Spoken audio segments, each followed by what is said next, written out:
Tedy s dovolením pozval na pódium pana profesora Timothy Snydera. Děkuji.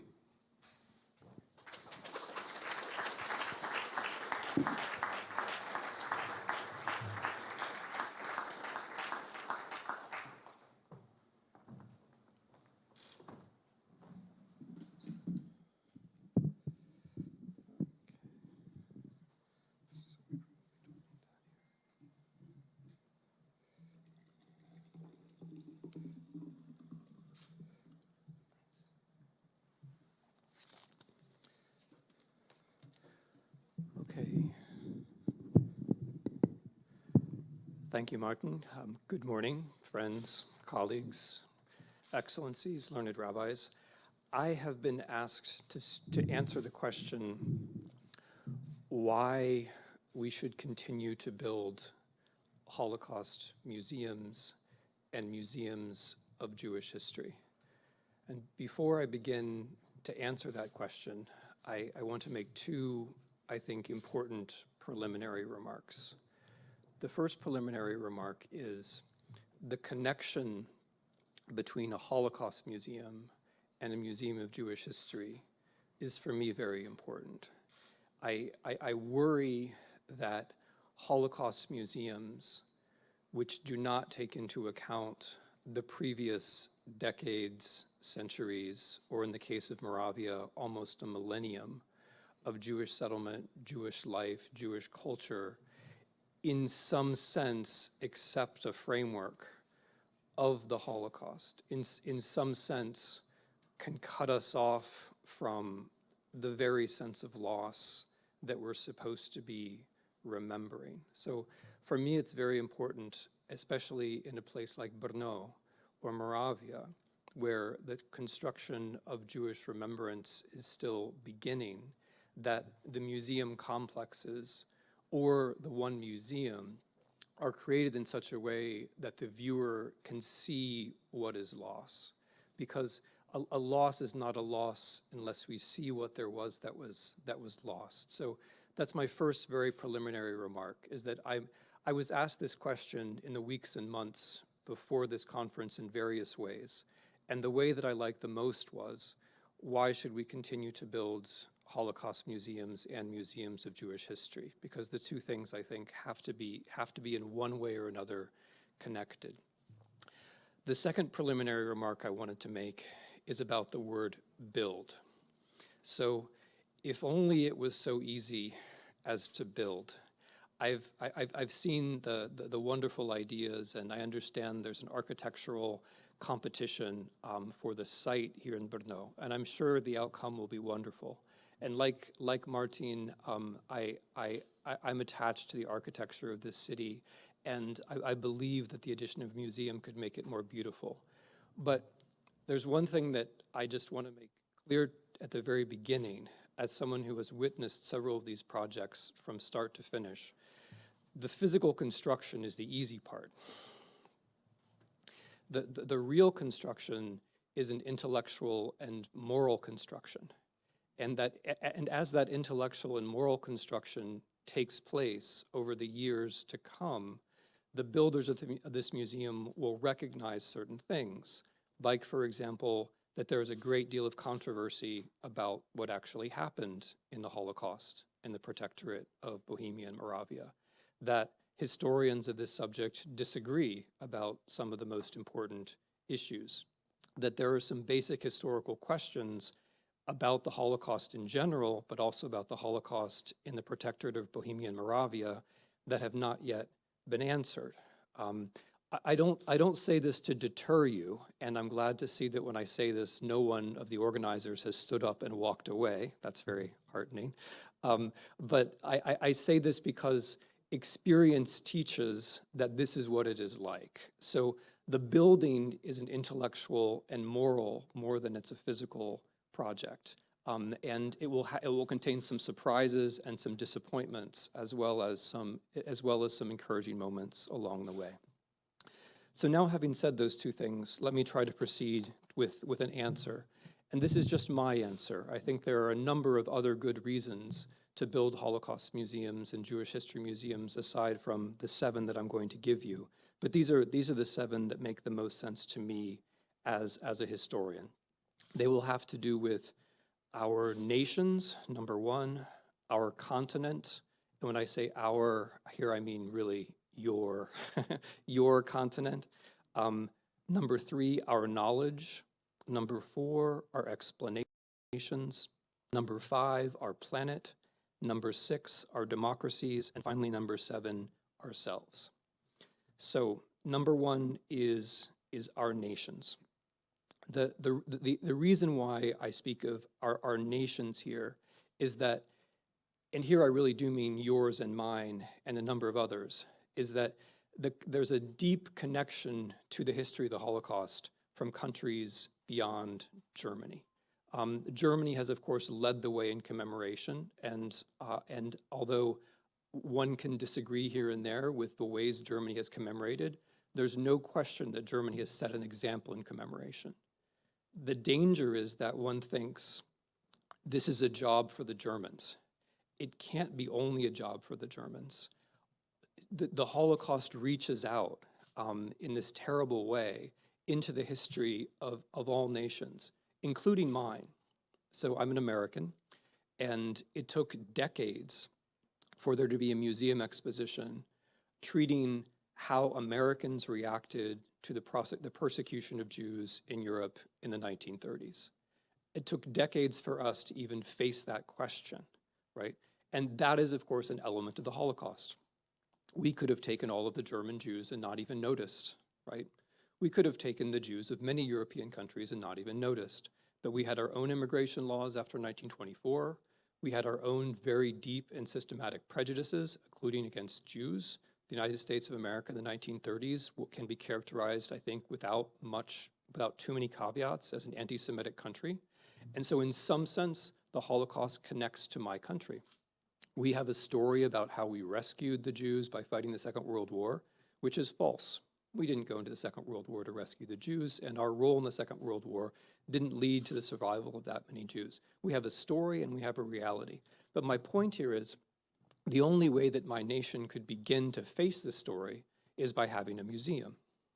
There is a national museum. There are a couple of dozen Holocaust museums, better or worse, but we have a national museum, and when we finally faced this question, it was as an exhibition in the National Museum. And now that there's been an exhibition in the National Museum, there will be a major film about the same subject, and Americans will have a chance to ask this question. So I talk about our nations for a particular reason. I don't think that the way that people reacted to the Holocaust was particularly national. I don't think that Czechs or Slovaks or Poles or Lithuanians or Ukrainians reacted as Poles or Czechs or Slovaks or Ukrainians. At least in my read of the history of the Holocaust, human beings reacted as human beings, and the patterns, the reactions to policies were very similar everywhere. The point of having a national museum is not that Czechs behaved one way and Slovaks behaved a different way, or Poles behaved a different way. The point of having a national museum or a regional museum is that we identify with Moravia, or we identify with the Czech lands. Our history, the way we learn to understand ourselves, is local and national and regional. There will never be a universal Holocaust museum. That will never happen. There will only be national ones and regional ones and local ones. And so my point is that in order for us to learn about ourselves as a people or as a nation, we have to start with the events which were testing us. At the end of the day, the lesson is not that Czechs are better or worse.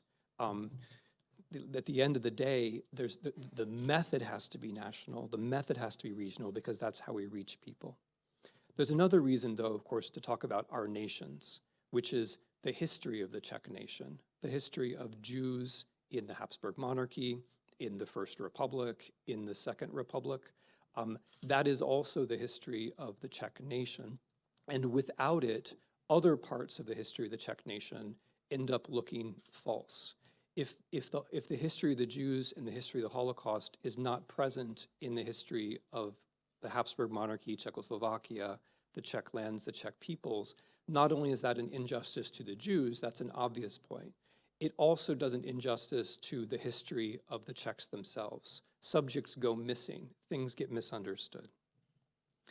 The second point that I want to make has to do with our continent. In this case, I really mean your continent. I mean Europe. And the way I want to lead into this point is by saying that certain things which seem to be Czech history are also the history of the Holocaust. And to make this point, I'm going to start with another country, which is Poland. There are certain events which are inscribed deeply in national history as national victimhood. So for example, if you're Polish, or for that matter, Lithuanian, the history of the Molotov-Ribbentrop Pact is inscribed deeply in memory, deeply in culture as national victimhood. And for understandable reasons, the Molotov-Ribbentrop Pact brought an end to the Polish state. However, the Molotov-Ribbentrop Pact is also part of the history of the Holocaust because it begins the Second World War, it destroys the Polish state, it creates conditions where terrible repressions of Jewish people are possible. Okay, so you may have thought now where I'm going with this. Munich. In the hearts and minds of Czechs, the idea of a zdrada v Mnichově is deep, right? The idea that there was a betrayal, that we were right, that we were the Western democracy and the other Western democracies betrayed us, that runs very deep as a bit of national history and national memory. But of course, the history of Munich is also part of the history of the Holocaust, because the history of Munich is the beginning of the destruction of the Czechoslovak state. And the destruction of the Czechoslovak state is also part of the history of the Holocaust. When the so-called Sudetenland is incorporated into Germany, thousands of Jews lose their property and flee. That's the first step. When, in March of 1939, the rest of Czechoslovakia is destroyed and the Protectorate and Slovakia are created, and Subcarpathian Ruthenia is later given to Hungary, that's a step in the history of the Holocaust. The destruction of the Czech state and the processes that it begins are also parts of the history of the Holocaust, and they have to be looked at again and evaluated again in this light.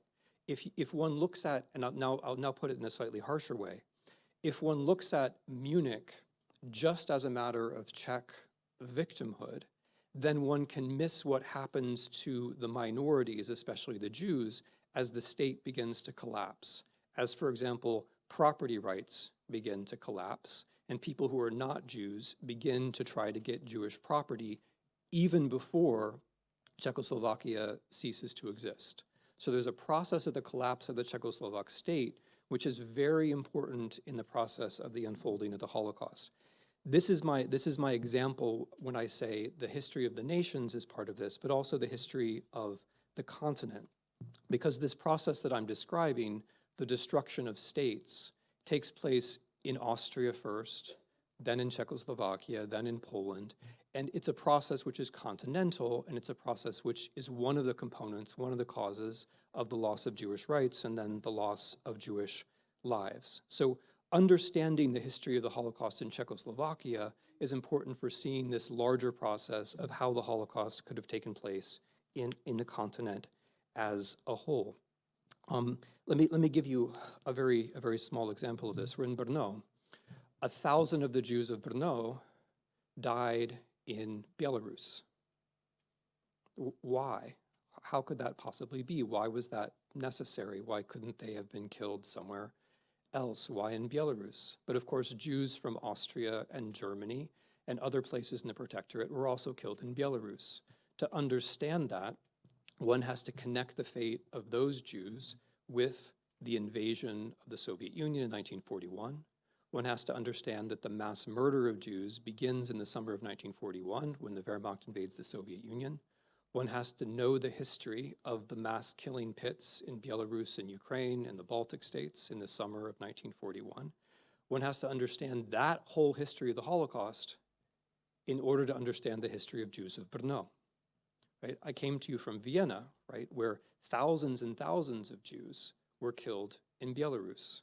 So you can't understand the history of the Jews of Vienna, or for that matter, the Jews of Brno, without understanding how the Holocaust begins in the occupied Soviet Union. So this is what I mean when I say One reason to start a Holocaust museum has to do with the history of a continent. Each new Holocaust museum, just like each new book about the Holocaust, is a kind of node.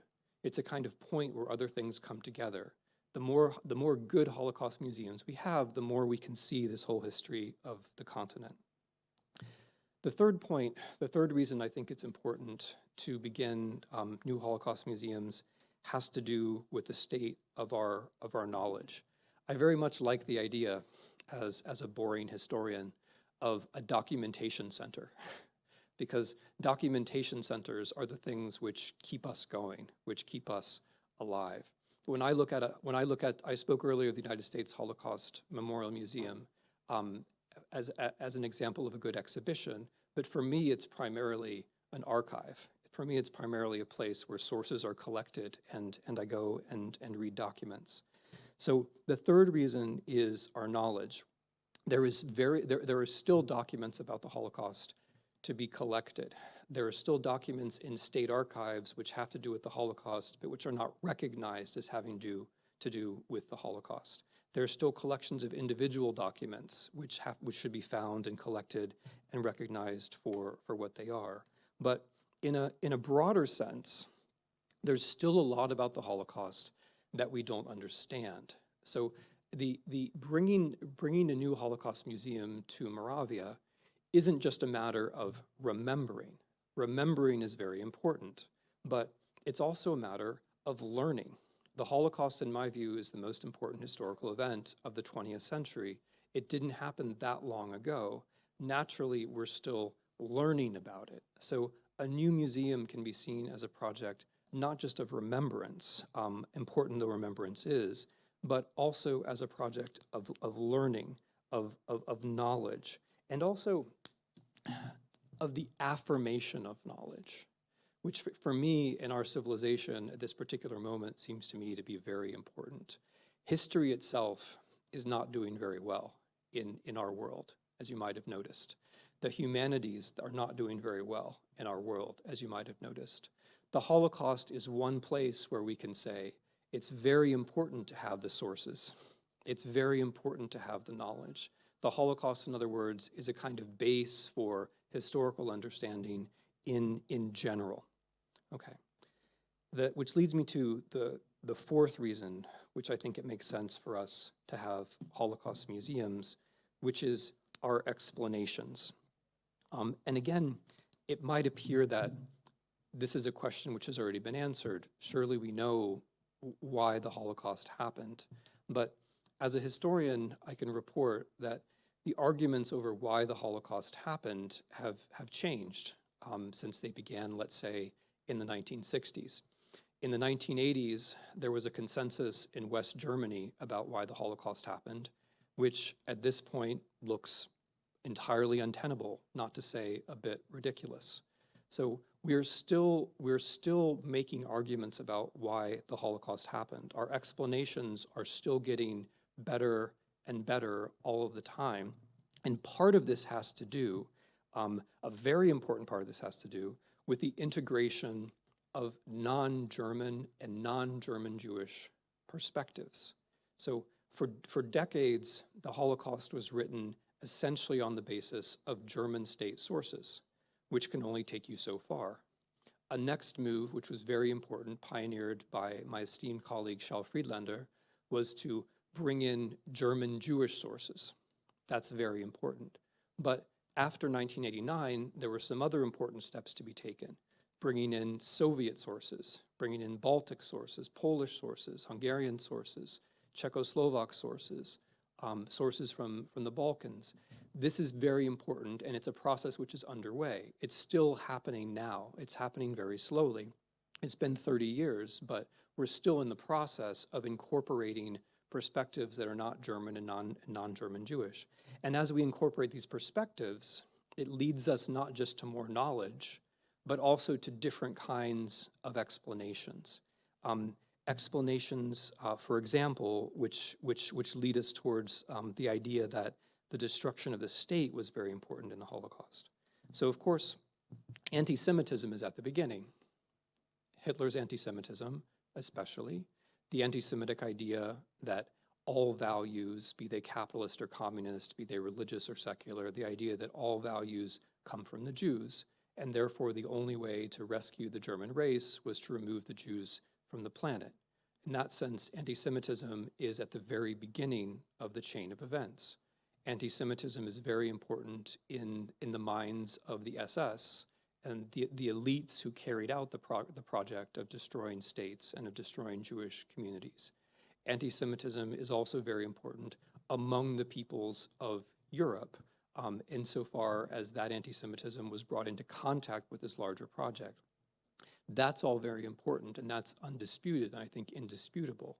But when we try to understand why the Holocaust happened when it did, why it began in 1941, then we're led into particular East European, or excuse me, Central European histories, which require a certain amount of detailed understanding. And again, let me just dwell on the example of Czechoslovakia, because it's so very important.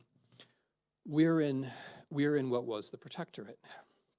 When Czechoslovakia was destroyed in March of 1939, these lands become, in effect, in a certain way, not entirely part of the Reich.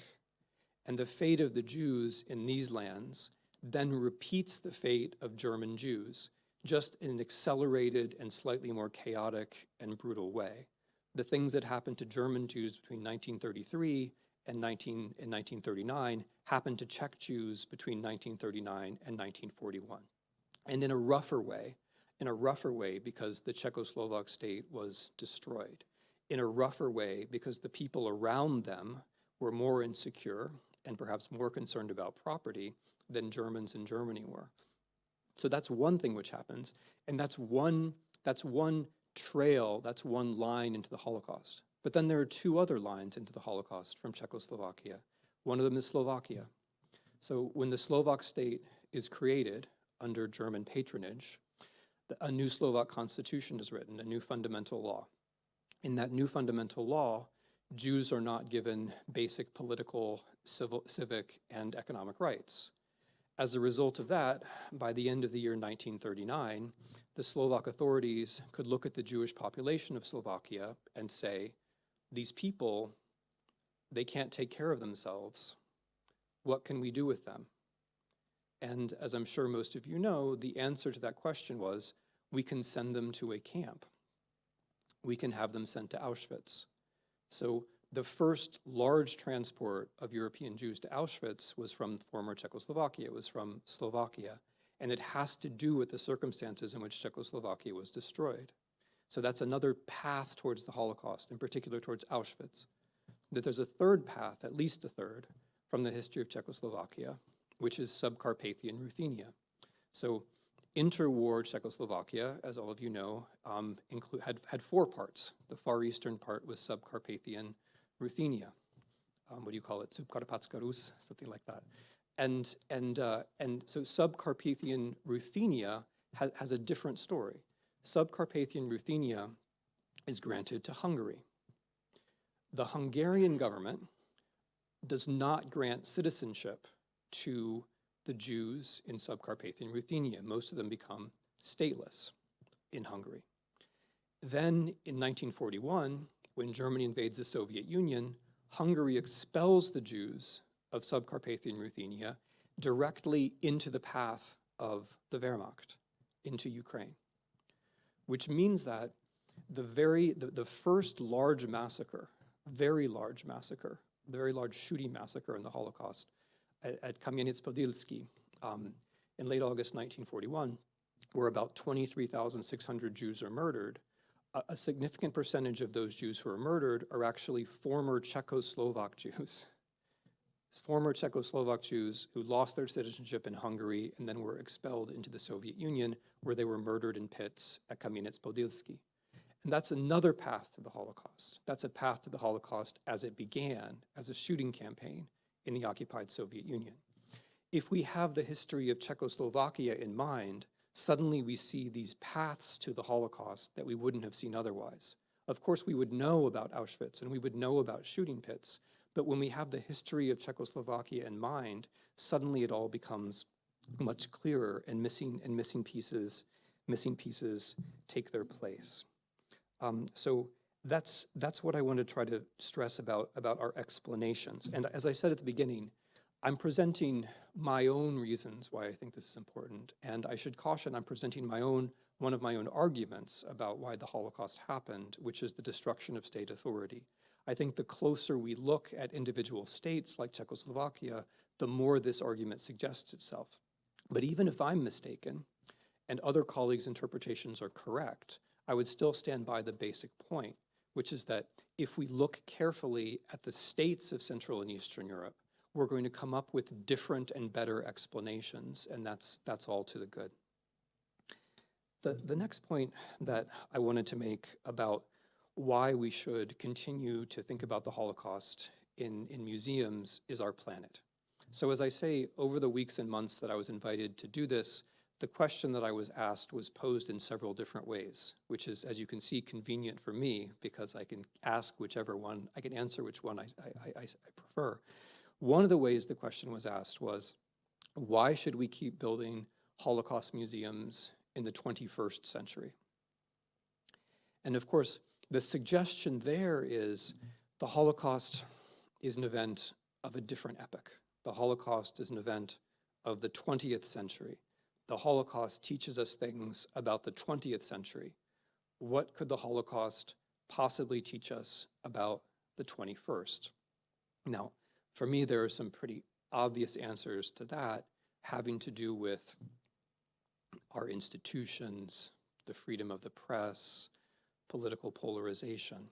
But I'd like to offer, if I could, a less obvious answer to this question, because it seems to me that the early 20th century has something to offer to the early 21st century, which we generally overlook.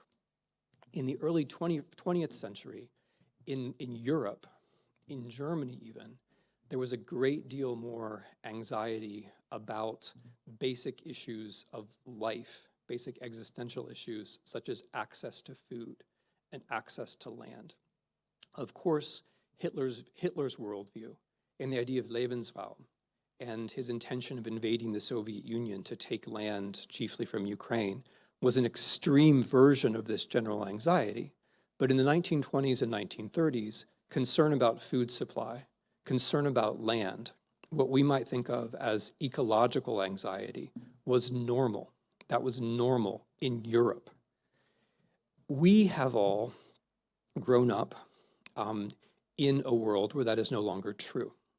In the 1950s, 60s, 70s, 80s, 90s, the age-old concern with food supply, with calories, shifts such that, at least in Europe and North America, in the developed world, concern about food supplies, concern about land is no longer a daily part of politics.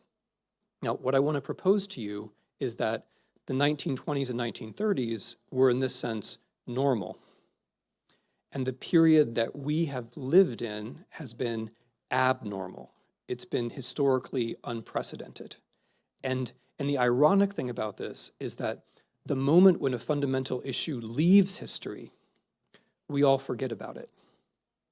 This is why the study of history is so important, because historians can say things like, well, if you look at the 1920s and 30s, when people talked about calories, they were talking about not having enough calories, not about having too many calories, right?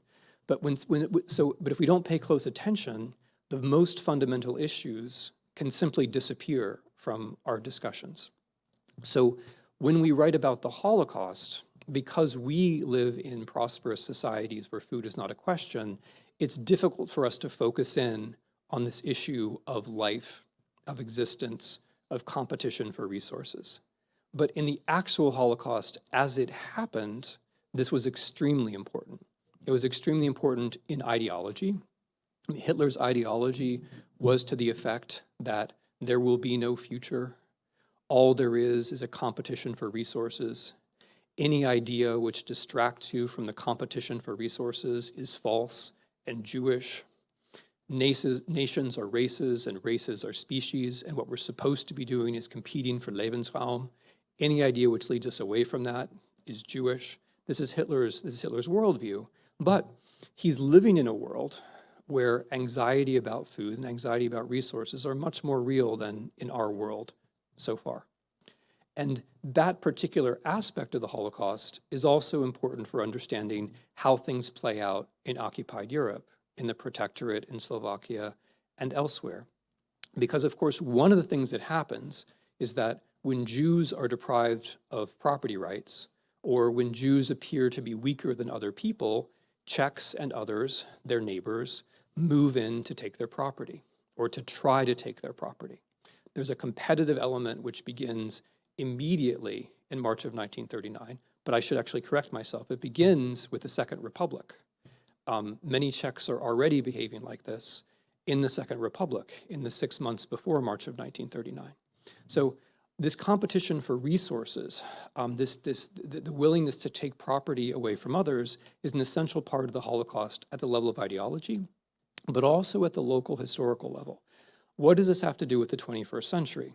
I think it has a lot to do with the 21st century, because whereas Hitler's idea of a coming ecological crisis turned out to be false, there is an ecological crisis which is coming, which unfortunately is not false. And that ecological crisis which is coming is already creating around the world a great deal of anxiety about land and resources. And so when I look forward in the 21st century, I ask myself, how will we, Americans and Europeans and others, react when there is an ecological crisis that's coming, which will seem to force us into worrying about, are the refugees going to come and take things from us, for example, right? This kind of politics is already present, and the Holocaust has something to teach us about it. So this is why I speak about our planet, that we are in a world where we face similar questions. Are we going to look at disaster and think, this is a disaster which we should address with values and technology? Or are we going to look at a disaster and say, this is a disaster that we're going to address by taking things from our neighbors, our immediate neighbors, our neighboring countries, our neighboring peoples? I think the Holocaust has a lesson to teach about what the correct answer to that question would be, and that's why I speak about our planet. The next point that I want to make is about our democracies, and it has to do deeply with what a democracy is and how a democracy works. So I don't want to talk about collective guilt. I want to talk about individual responsibility. Democracy depends upon the capacity of individuals to take responsibility. Individuals have to be able to say, I understand something about the past, I'm here in the present, I'm going to make a decision about the future, perhaps by voting, perhaps in some other way. Democracy depends upon individual responsibility. But no individual can figure out the past for himself. That has to be a collective undertaking, right? So when people grow up in the United States, this is something I've been thinking about a lot lately for some obvious reasons. When people grow up in the United States and they go to school, they go to college, and they become voters, they become responsible citizens, what happens if we don't teach them about the history of race? Or what happens if we teach them that there really was never a racial problem in the United States, that Black people and white people always got along? What happens if we teach them that? I would say that we are denying them the chance to become responsible citizens, because you can only take individual responsibility with respect to the past if you have some access to the history of your country. But you can't create the history of your country all by yourself. That's impossible. It has to be a collective enterprise carried out, for example, in school curricula, carried out in museums, because nobody can do it by themselves. And this seems to me to be an issue which is at the axis of whether we have democracies or don't have democracies in the future. Because the way that authoritarianism works in this country, in my country, in most countries, I think, in the Northern Hemisphere right now, the way that authoritarianism works is that it works for a kind of monopoly on innocence. It says that you, the majority, you never did anything wrong. Those people who are trying to make you feel bad, they're outsiders. Don't listen to them, right? And so the way authoritarianism tends to work now, and you see this in memory laws in Russia, Poland, and recently in my country, the way that authoritarianism works is that it flatters the emotions of majorities. It says to majorities, you should be proud. You have nothing to be ashamed about.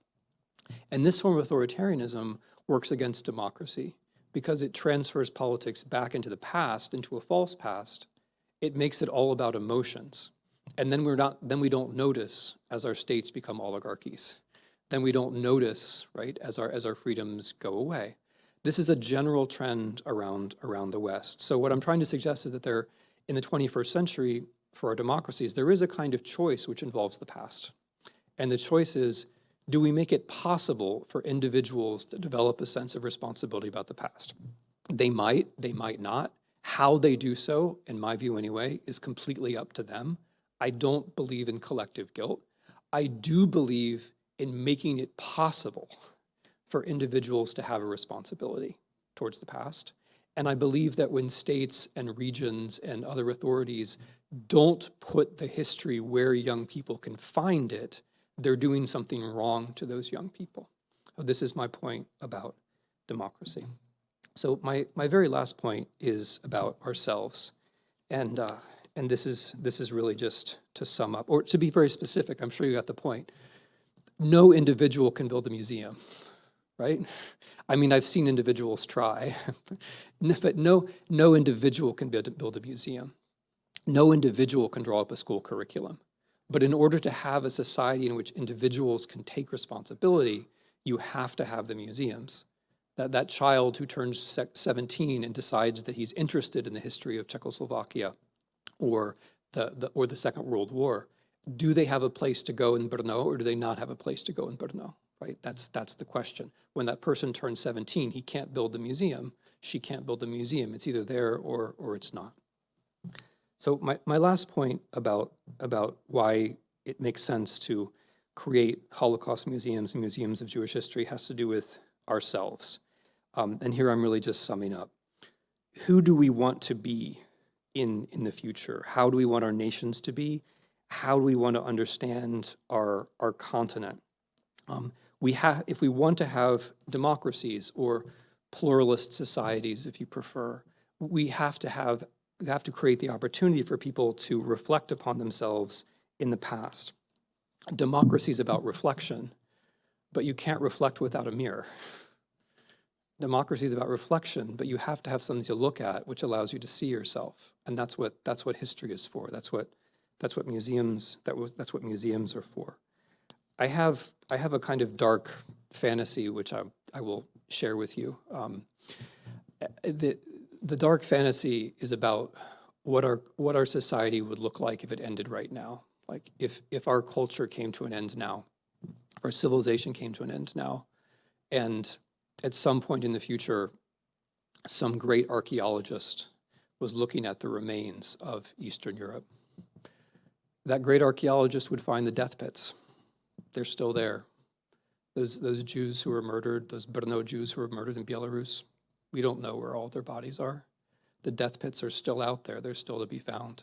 That archaeologist would find the death pits all around Eastern Europe. And when I think about it this way, I ask, okay, well, would the great archaeologist also find the museums?